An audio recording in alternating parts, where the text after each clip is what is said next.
Thank you so much. Anita will do our reading leading into Tom's discussion.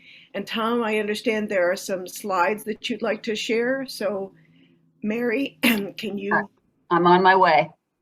make that available for him? And I would Thank like everybody except for Tom and Anita at this time to mute themselves so we can.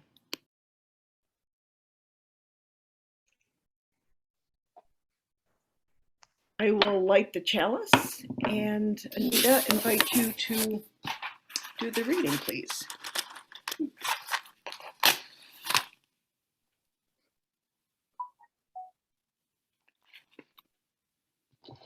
Thank you.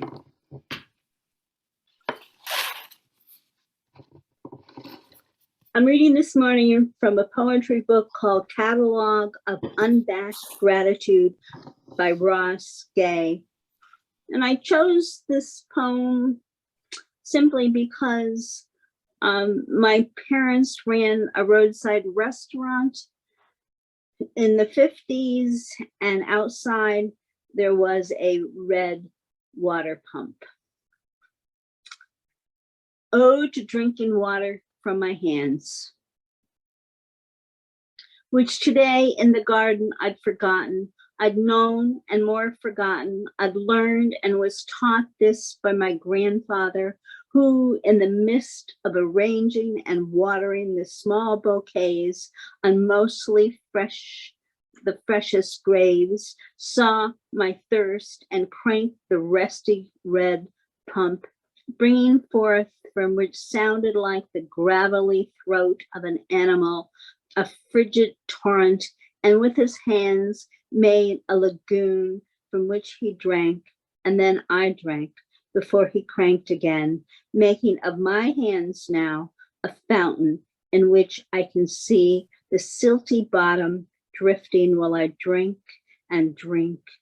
And my grandfather waters the flowers on the graves, among which are his and his wife's, unfinished and patient, glistening after he rinses the bird shit from his wife's, and the pump exhales, and I drink to the bottom of my fountain and join him in his work.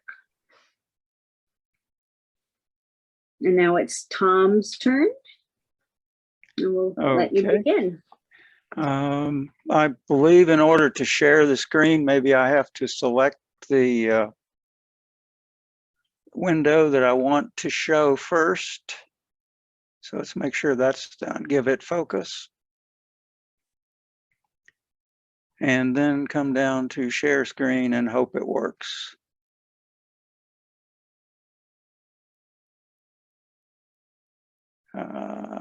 Somebody may need to give you permission, whoever the host is. Here it comes, maybe. Here we go. Share. It's coming.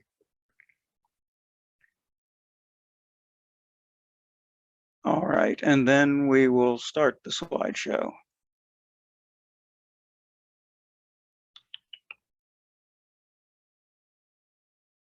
Let's see if this works. Anne, is this working correctly?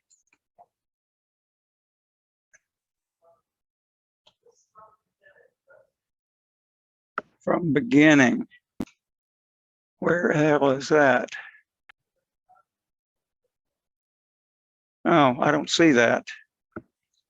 Tom, if you look just under your camera, you'll see slideshow, and it should be underlined. Okay, let me if you tap on the get out of slideshow. full screen on that and see if that makes a difference. No. If you just go to the slideshow, it should take care of itself. Yeah. Oh, I see. She's asking you to go from the beginning, and maybe that's the better way. Never mind.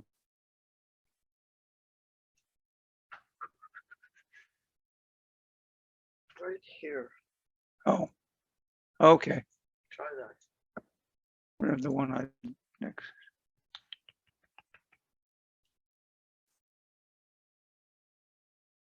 There we go.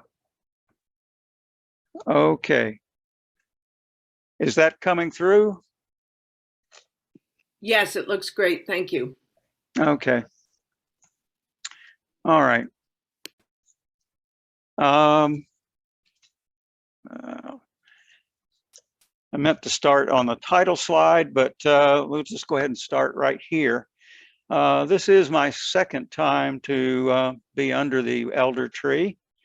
It was almost 2 years ago that I spoke about two important historical events in my life. The first was the story of my West Virginia ancestors and heritage. And that ended up being a story about leaving and loss for having left one's home. The second was a story of how the events and movements of the 1960s profoundly altered the course of my life, since I was one of those people who was radicalized in the 60s. If you are interested in seeing that talk or any of the other 70 plus elder tree stories, the church YouTube channel has a elder tree playlist where you can find them all. Moving on to today, I'm going to share something new from my life. I'm going to talk about ecstasis. Now, this is sort of semi-theological, but it is something that's reframed how I think of things. And first, I want to read to you the slide that's currently on the screen. This is from Karen Armstrong, the religion historian, from her book, The Case for God. And quoting, "Human beings are so constituted that they periodically seek out ecstasis, a stepping outside the norm. Today, people who no longer find it in a religious setting resort to other outlets: music, dance, art, sex, drugs, or sport. We make a point of seeking out these experiences that touch us deeply within and lift us momentarily beyond ourselves. At such times, we feel we inhabit our humanity more fully than usual and experience an enhancement of being." When I came upon this paragraph, perhaps 10 years ago, it reframed my understanding of why, for almost 50 years, I have gone for a long run or a bike ride whenever I've needed to clear my mind, solve a problem, or just process an experience. The long rhythm of sustained motion automatically synchronizes my breath with the motion of my feet and calms my mind in a way that attempts at meditation never have. Let's see if the next slide advances properly. Okay. Now, I have here a second quote from the same text that extends this framing and will give you some clue why I have done what I've done in the way of my sport. There are some things that can be learned only by constant, dedicated practice. But if you persevere, you will find that you achieve something that seemed initially impossible. You do not always understand how you achieve these feats because your mind directs your body in a way that bypasses conscious logical deliberation. But somehow you learn to transcend your original capabilities. Some of these activities bring indescribable joy. It is a satisfaction that goes deeper than merely feeling good. It is what the Greek call ecstasis, a stepping outside the norm. Okay. Back in 1972, Frank Shorter won the Olympic marathon at Munich, and he inspired a generation or two of Americans to attempt the marathon race. For a year or more, back in 1973-4, a bicycling friend who also nagged me to try the marathon in 1974. As he said, "How hard could it be since I was already doing over 100 miles a week on my bicycle?" Eventually, I gave in, and on a bare minimum of running training, I entered and finished that first marathon. that was the 1974 Peach Bowl Marathon. And here you see the one existent photo of me finishing this race. Now, I was primarily a bicyclist at this time and did not have any running clothes. So you'll see I'm wearing cycling shorts and a cycling jersey. I finished that first marathon. The next year, I came back and actually trained for the race, broke 3 hours, which qualified me for the Boston Marathon, and basically hung up my racing bike. The 75 Alabama State Road Race was probably my last bicycle road race in my brief cycling career in the early 70s. So there's a picture of me doing that. That launched me into running very seriously.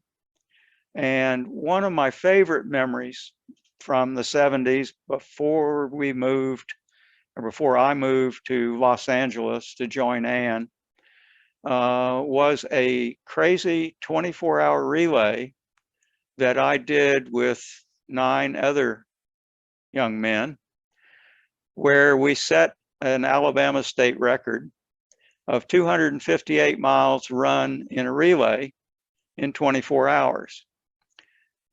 This was running 1 mile and handing off to the next runner. Hardest part of it was staying awake overnight and getting up at 3 and then at 4 to again run a mile as hard as we could. But this was one of the greatest team experiences I ever had. Finished the race just loving these guys that shared this suffering with me. And so pleased for myself, I was so pleased that the way it randomly happened, I was the last runner to run the last quarter mile roughly, when there was only 2 minutes left, and I got my picture in the paper. So great fun. From there, I went on to persevere and accomplish some things that, referencing that second quote from Armstrong, things that seemed initially impossible. I ran a 50-mile ultra for my first ultra that I finished. I followed that up by running 72 miles around Lake Tahoe. Perhaps you've been to Lake Tahoe at some time and seen how big that lake is. Well, I ran all the way around it in 1982, or 1981 rather. And then I got talked into running my first trail race. And that race turned out was the Western States 100 mile, which goes from Squaw Valley over the Sierra Nevada to the town of Auburn in the foothills. That was probably the hardest thing I ever finished because I hurt so much for the last couple hours of it. It wasn't the uphill. It wasn't how long it was the downhill running that did what we runners call trashing your quads. The braking muscles in the front of the leg were just done in by that. And I had to walk downhill. I could still sort of run uphill by the end of the thing.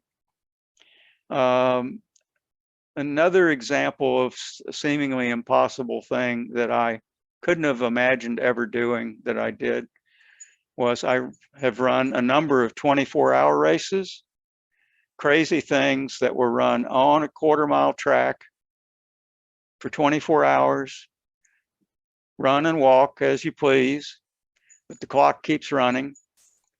And I set my PR in 1989 at Orange, California this was a race that started at 6 p.m. on a Friday and finished at 6 p.m.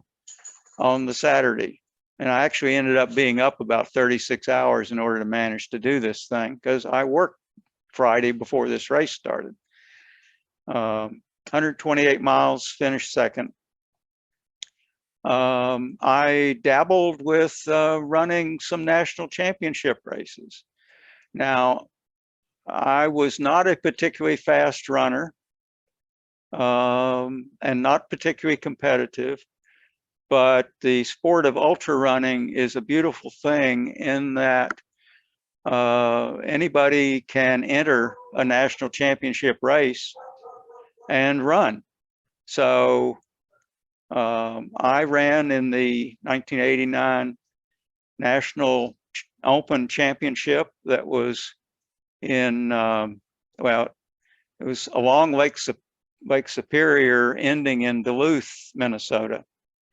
And I did reasonably well there. I was the third master finisher and 10th among the men, but only 12th overall because 2 women finished ahead of me. 2 national caliber women, but that was a great run and one of many. 1990, for example, I also ran a national masters championship and finished 2nd overall and 2nd in the 40 to 45 age group. If I'd only been a month older, I would have been the age 45 to 49 champion. But that's the way things are. There are rules and you follow them. Anyway, in the course of my running career from 74 to 2011, I have recorded over 70,000 miles run because I kept a training diary through all but 3 of those years. So actually well over 70,000. I finished 60 ultras, 3 of which I actually won outright. And also 42 marathons that I also did in that same time period. Okay. Now, my running career was ended by back issues. But fortunately, I was able to continue on with cycling and resume the cycling career I had started, almost 4 decades earlier. My back tolerates cycling, and over the last 10 years, I've averaged about 3,000 miles a year on the bike. I don't race. I do some charity rides, and I do some crazy things. I know Ann Teese has done the Erie Canal ride as a 1-week event. I never managed to find the time to do the official supported ride, but in 2012 through 13 with a friend, we did the same trail end to end, a piece at a time. We ran in the summer of 2012, took 2 days to get from Buffalo to Rochester. We took a couple of days to do the pieces that got us to Canastota. And then the following summer, we finished up with a 2-day ride from Canastota to Albany, about 160 miles in 2 days. So that was fun. And then we took the train back to Rochester. A couple years later, over 2 summers with a couple of friends, I rode around each of the Finger Lakes. We did in 2015, we did the 6 smaller lakes. And in 2016, we did the 5 larger lakes. All of them were 1-day rides except for Cayuga, the really big one, which we did with a credit card overnight at a hotel in Ithaca, having started at the north end of the lake and then gone back around. Something that is revolutionized my cycling in the last few years is the development of really good indoor simulations of bicycle riding, where a computer controls the resistance on the trainer to match the difficulty of the hill that you're on. And the speed you go is determined by how much power you're putting through the pedals. And the video, like you see in that picture, is an actual video of the same road, synced with the GPS track with the elevation, and it realistically simulates everything except having to stop and brake and turn. But the effort of putting in the power is very much like really riding outside. You have to have a big fan in front of you, and I have ridden routes all over New Zealand and all through the Alps and through France, England, you name it, South Africa, places I'll never get to, places I've seen in videos of the Tour de France. Well, I've been able to ride those things slower and in my basement, but it's enabled me over the winters, over the last 2 years, to do 7,000 miles inside in the last 2 years, and then another 2,000 or so outside in the summertime. Let's keep going. And I'm not done yet, because this June, I'm going to go outside and see if I can finish the Tour de Cure 100-mile. I know I'm in good enough shape to do 100 miles. The unknowns outside are weather and traffic and weather, and also what the state of my health will be come the weekend in June when this happens. But I hope to do that, and that'll be the first 100-mile outside I will have done in probably about 10 years. So, but I'm not done yet. That's the motto of it. Now, I'm going to switch gears entirely to something different, as Monty Python's Flying Circus would say, and do a revisit of my ancestral history. When I last spoke to you about this, all that I knew about my ancestral history was this section right down here of my Perry named ancestors, because I had found where somebody had done and posted online a list of all the descendants of Abraham Perry, this guy way out here, who lived in the 1700s in North Carolina. And I didn't know anything beyond my grandmother and grandfather over here on my mother's side. Didn't know anything about all of these other people. Well, in the last 2 years, I discovered, thanks to Barb's daughter-in-law, I discovered about Family Search, which the Mormons host. And if you create an account there, and if you know some relatives and information about some of your relatives, it will turn out there will be other people who have identified them also and linked them with actual documentary records, birth certificates, census data, et cetera, the stuff that you hear talked about before they get to the DNA data on the Henry Louis Gates Finding Your Roots program. Well, as you can see here, other people have found a hell of a lot of my roots. What you see here is 110 named ancestors of mine, all grandparents, great-grandparents, out to fourth great-grandparents line here. And I could have shown you more, but it gets the fan chart here gets too big. Some of these folks go back to England into the 1200s, although it's very few of them.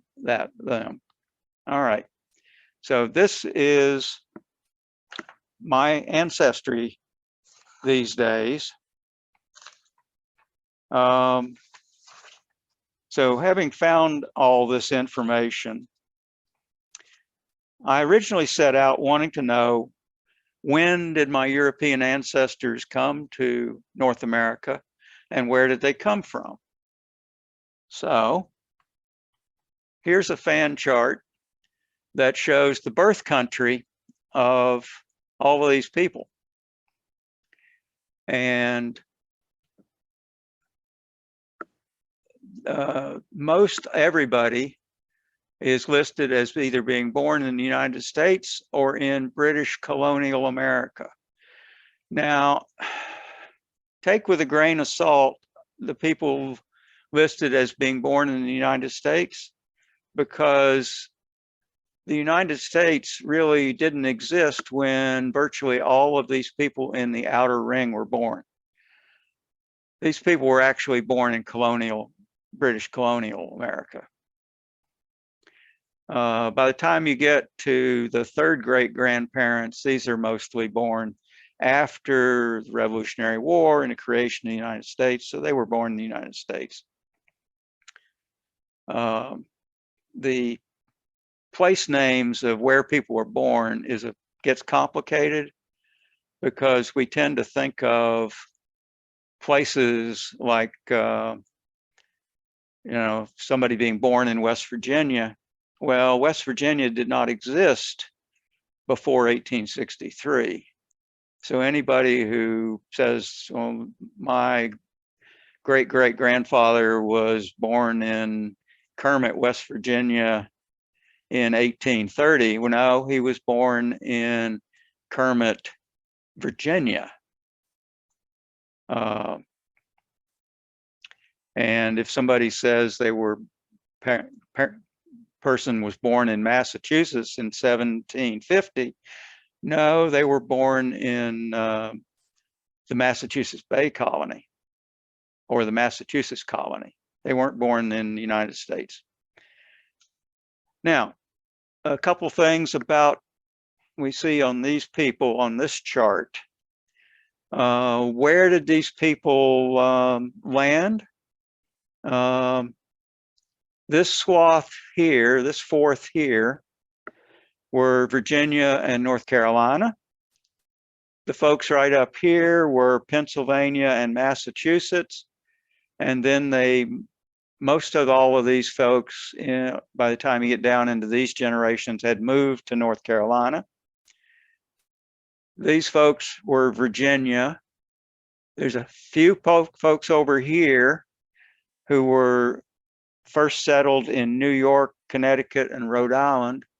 And there's only one of these folks up in here who settled in New York, who actually ended up dying in Cayuga, New York.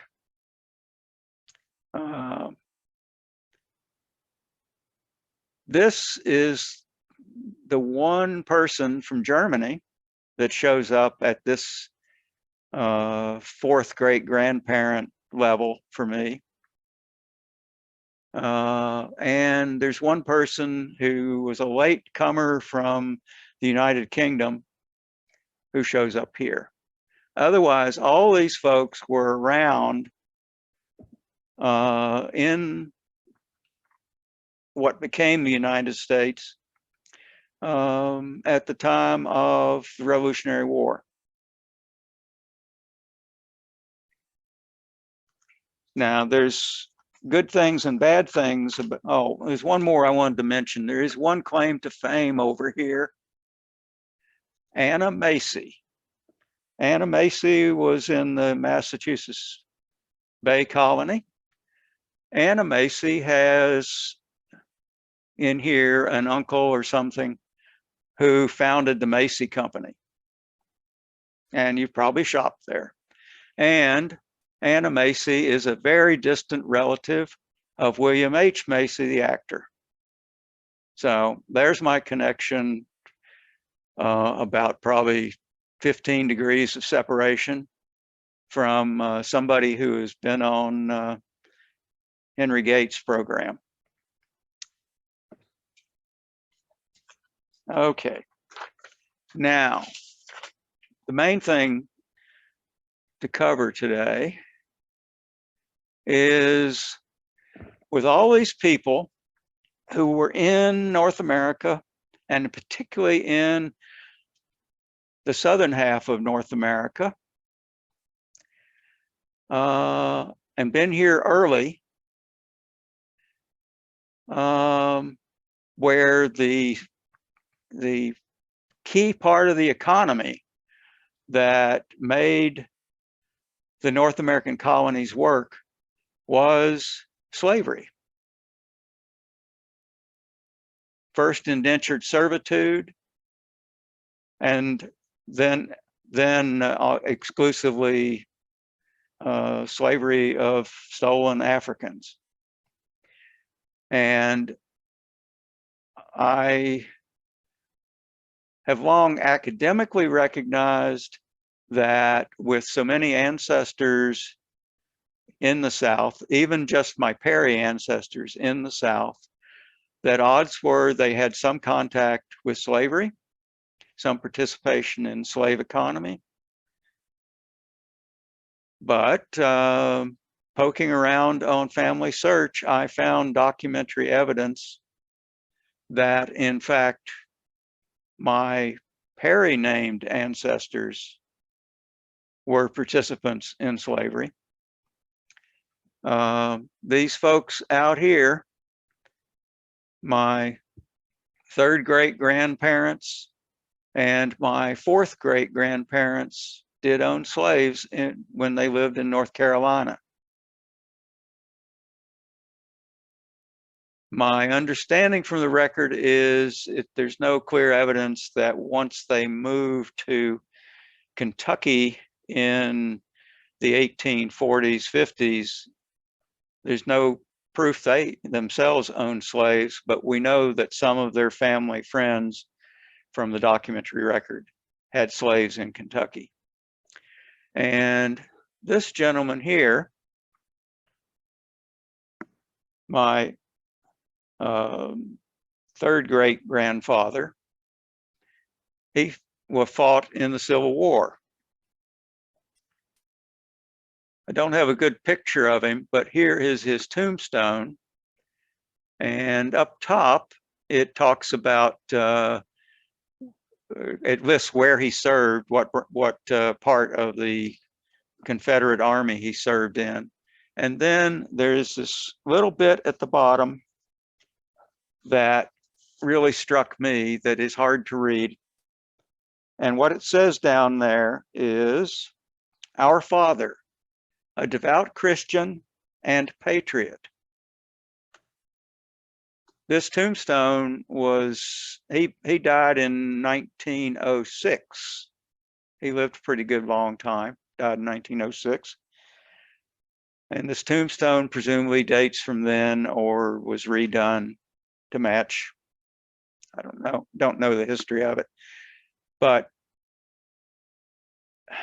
I am just deeply troubled by the devout Christian and patriot, because this guy fought for the South. He was a rebel. Now, he is this is my grandfather right here, whom I was named after. He is my grandfather's grandfather. Okay, so my grandfather would have known him.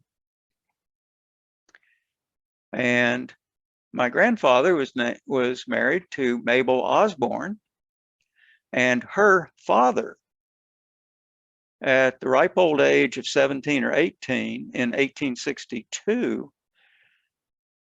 enlisted in the Union Army. So he was fighting on the other side of the Civil War. And his most notable engagement in the Civil War was he was in part of the army that fought the Battle of Atlanta. That was a key victory in November of 1864 that enabled Sherman's march to the sea and really took the heart out of the Confederacy, of their supply lines. So this guy is a young man on the north side. This guy is an older guy. He was, he was born in 1826, so he was 40, almost 40, late 30s when he was in the Civil War. Okay. So what do you make of it? What do I make of all this?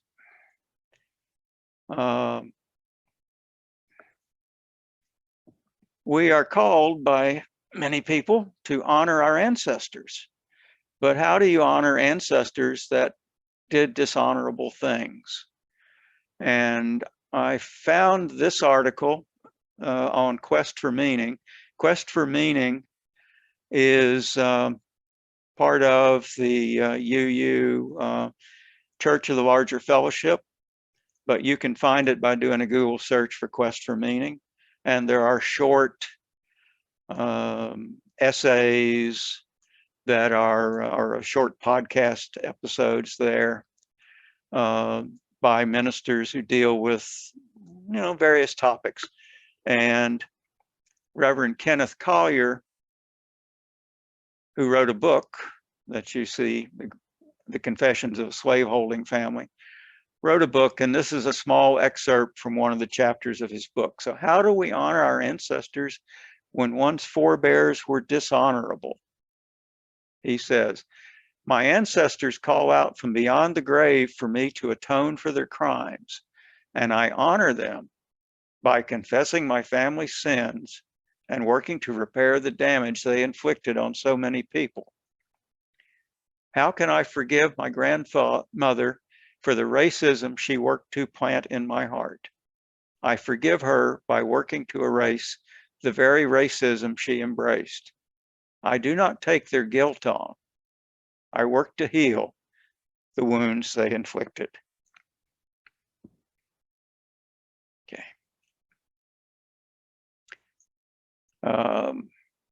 At this point, I'm finished, and I'm going to stop sharing. Thanks, Anne, for the tip. And I welcome discussion. I'll be happy to answer questions. And what I'd really love is for people to share if they have any similar cases of dishonorable ancestors and how you have dealt with that or how you have thought about that. Okay. Thank you so much, Tom, for 2 more fascinating aspects of your life. Just marvelous. And I see Laura is already up and ready and has her hand raised. So I'd ask others of you, if you're interested, if you could use the reactions button and raise your hand and then unmute yourself so we can hear your question. Please go ahead, Laura. Hey, Tom, that was really great. It was so fascinating. I knew bits and pieces of that, but not the whole story. And thank you for sharing. I participated in Beloved Conversation, and one of the things that we did early in that session was examine our ancestry. And I got so fascinated with it that I joined Ancestry, which seems like a similar system to what you're describing. And I thought that it was Mormon based. It may be, I don't know. But I found slaveholders on both sides of my family, all laced throughout, because my roots go back to such early settlers. And we had many conversations, and Deborah can probably speak as well to this as I can, but I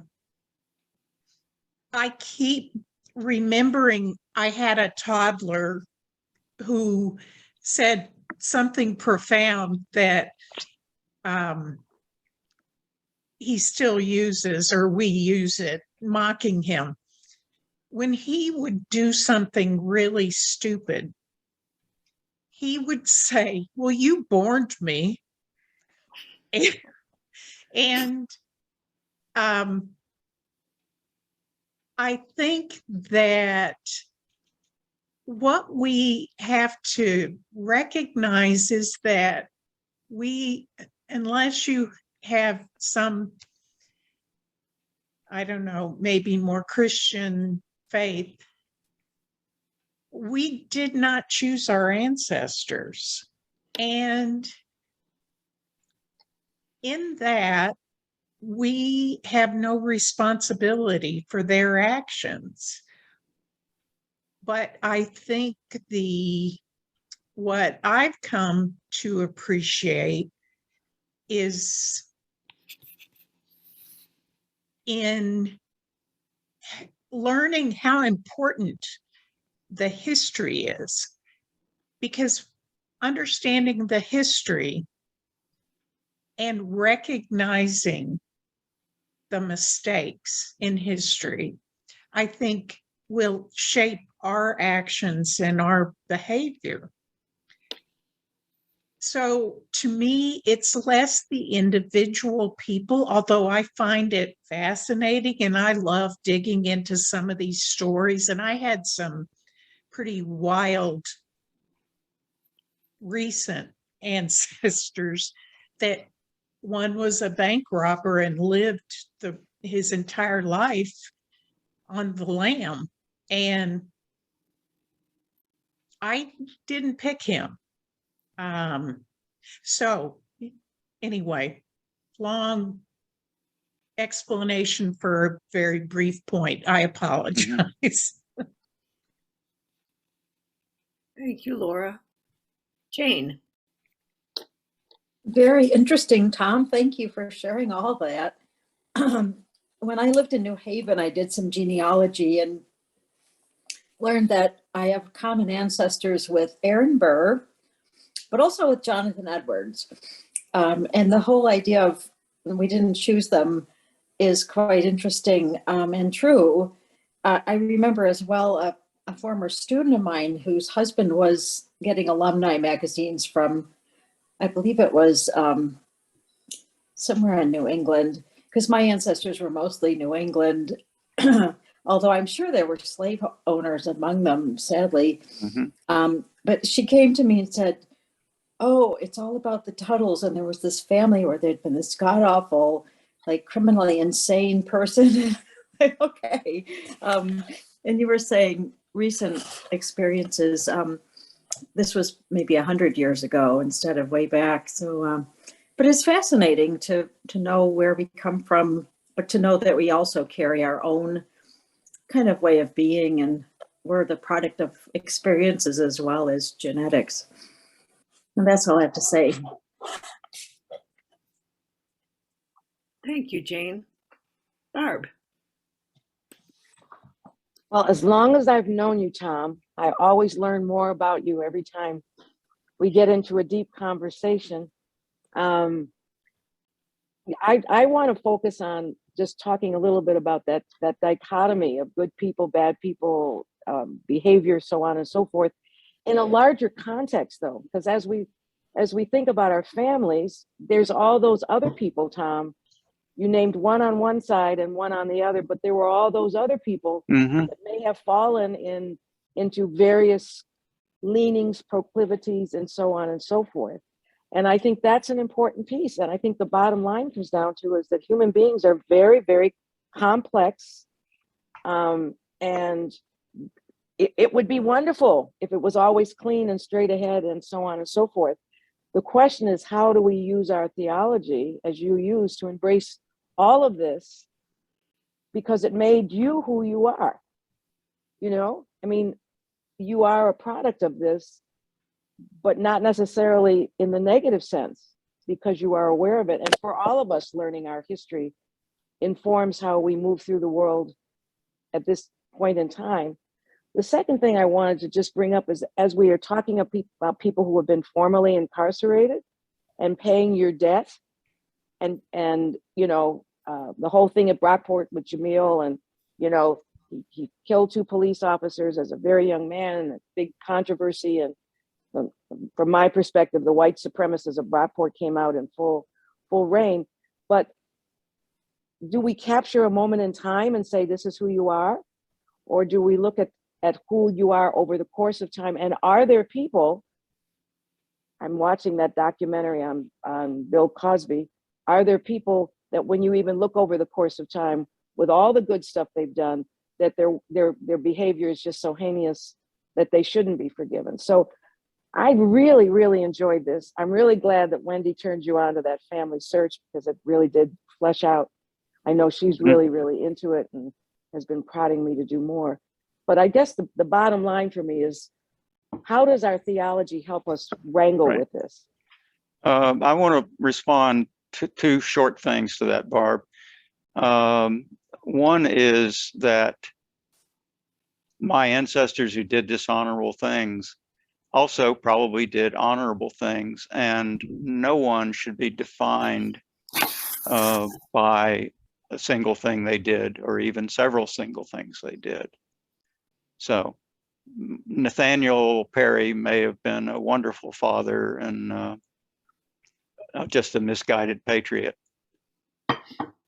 Also, the second thing is that all these ancestors of mine benefited from the systemic system of racism.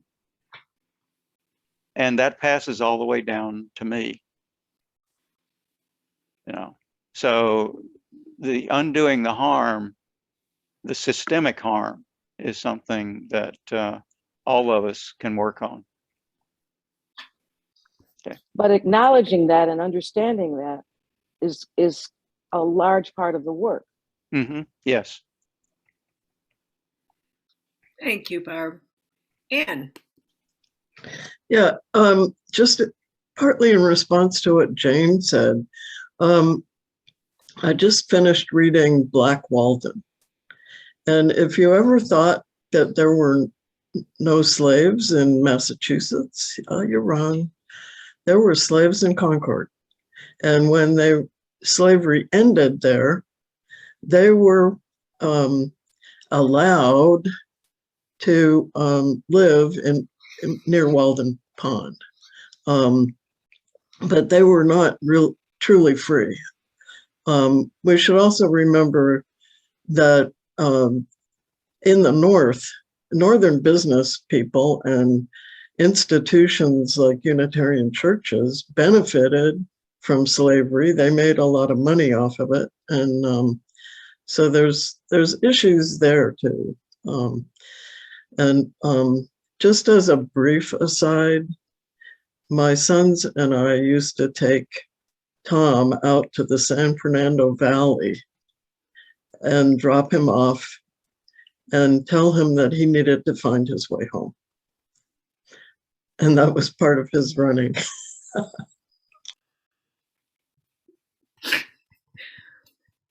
Thank you. Thank you, Anne. Howie.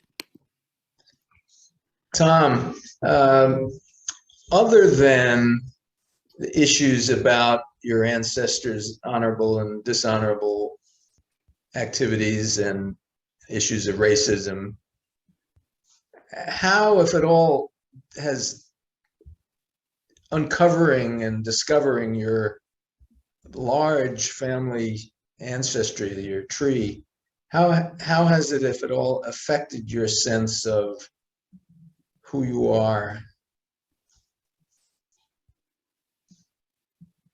Oh, how has it?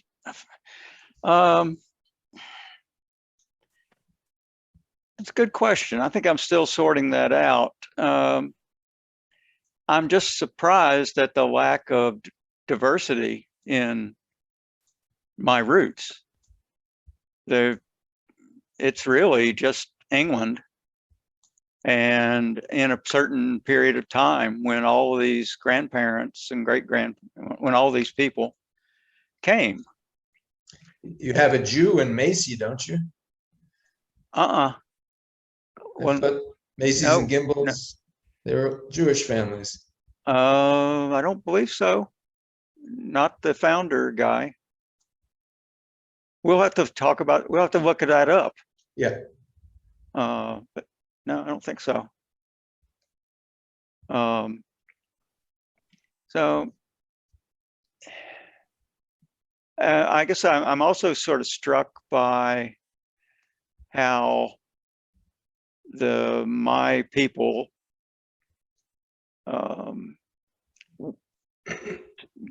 came to one place, the South, and most of the people once you get closer to me, they're in Kentucky, West Virginia, parts of Virginia. They're in the Appalachians. So I'm really a son of Appalachia. And they found a place there, and then they didn't go anywhere until economics forced them to leave in the 1930s, 40s, 50s. So, and my life has been so totally different because we have bounced all over the country. So. Thank you. We are in a quandary because it is 11 o'clock and we'd like to honor that. And we have so many people who would like to continue asking questions. So I will invite you, if you'd like to stay for just a few minutes. We will have Betsy, David, Anita, and Linda pose questions if people would like to stay. And if you need to move on, we are grateful that you came today to listen to Tom and his fascinating presentation and slides that help us understand more of your depth and breadth, Tom. And we will reminder that we are not on next week, but we'll pick up the following Saturday. So Betsy, your question for people who'd like to stay. Thanks, Deborah. This is really more of a comment, but such a very interesting topic, Tom, on dishonorable ancestors. Thank you for sharing this with us. I had a moment recently where this topic really gave me pause. My former husband, who is descended from slaves in the American South,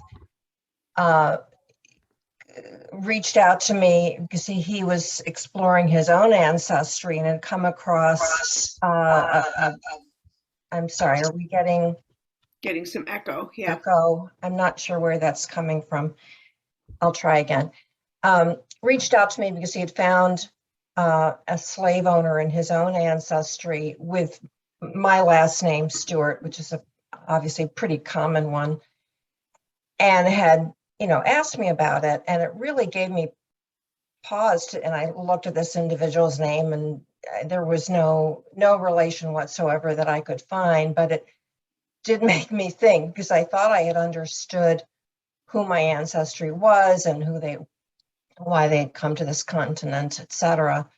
And I think between highland clearings and poverty, my ancestry probably didn't happen to be slave owners, but they benefited from British colonial stealing of land in Canada, etc. So from First Nations. So Barb, to the point you made a few moments ago, it's such a good one. Humans are complex, and we have honorable and dishonorable behaviors all over the place, I'm sure. It's a lot to think about. But I appreciate the fact that we may not take on the individual guilt, but I think we certainly do have a responsibility to owning whatever today is, how we arrived here, and what we can do today. Yeah. So thank you for helping us think about that. Thank you, Betsy. David? Yeah, I certainly agree with the concept that we can do things to try and make amends for what ancestors have done. But my question would be about your thoughts on applying today's standards, the context in which we live, back to people who lived in a completely different context, and to what extent we measure them against the norms of their time versus the norms of our time. I don't know if you have any comments along those lines. Very briefly, I'm Thomas Jefferson Perry, named after my grandfather, but Thomas Jefferson was an icon in family and stories of the founding of America. And what I do measure Jefferson against and the other founders of the country is their own damn words. All men are created equal and endowed with certain inalienable rights. Well, fuck the hypocrisy. The words say one thing, the practice was something entirely different. And I judge them on that. And the story of America, at least the positive story of America that I see, is about our grudging movement toward making literally true the words that the founding fathers had for themselves. That's helpful. Yeah. Thank you. Anita?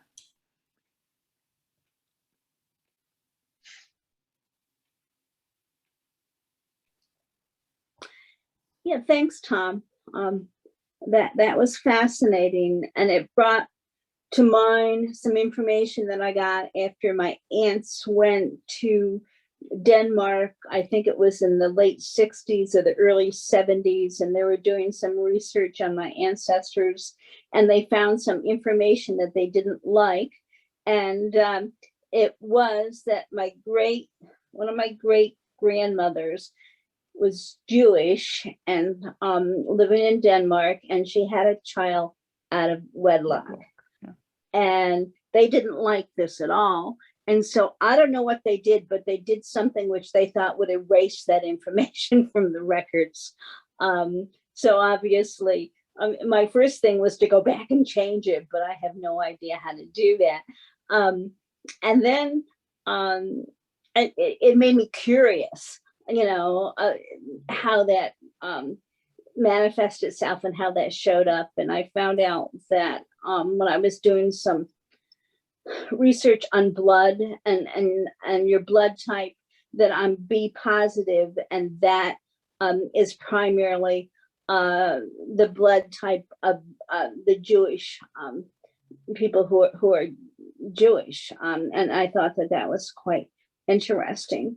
And how does all of that affect me? I think it opens me up to a whole bunch of possibilities, and pushes me to be more open to what's happening in the world and how I see things. I think it does have that effect.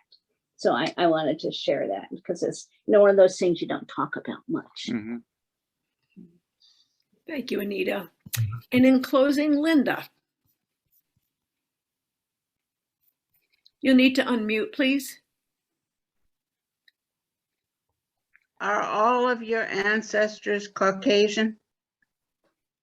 So far as I know, no. I do know that when you get back about my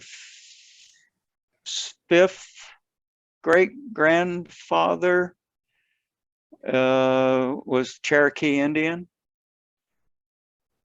and his parents were Cherokee.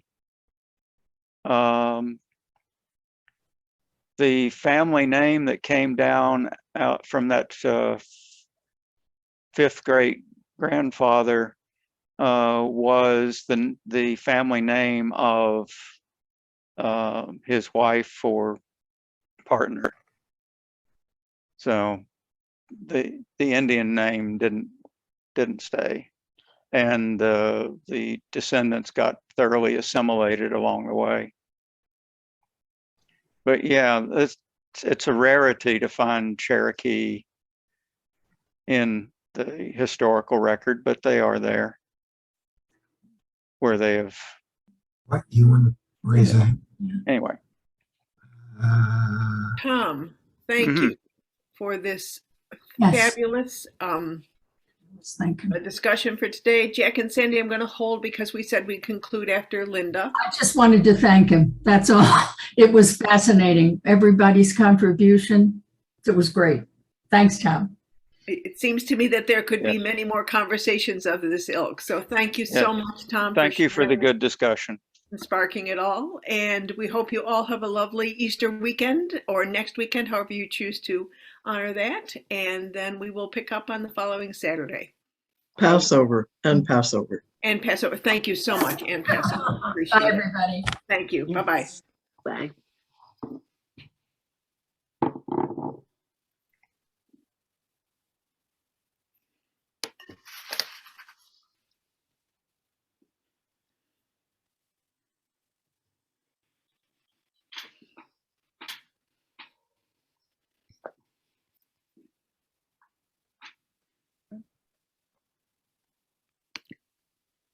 Okay. We're just going to stay and do a little elder buddy business. So Bye.